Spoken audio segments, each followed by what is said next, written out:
6-vuotias Karita kertoi 4-vuotiaille Pasille, että hänen pappansa oli ollut sodassa. Pasi tokaisi. Oliko se inkari vai länkkäri?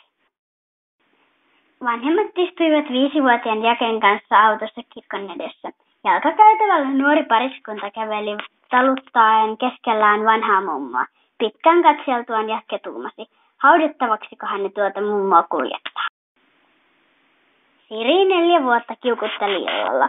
Äiti tuumasi, olet yliväsynyt, kun et nukkunut päiväunia päiväkodissa.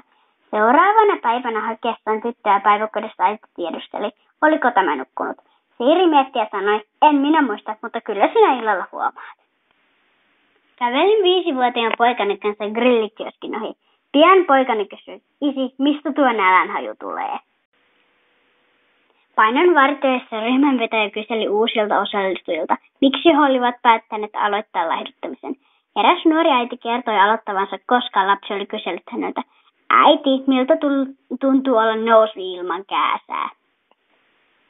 5-vuotispäivänsä aamuna Antti-poika nojasi miettelijänä käsinsä aamupuurolautasen äärellä. Kun äiti kysyi häneltä, mikä häntä niin kovin mietityttää, Antti vastasi huokaisten. Minä haikeana muistelen sitä omaa lapsuutta.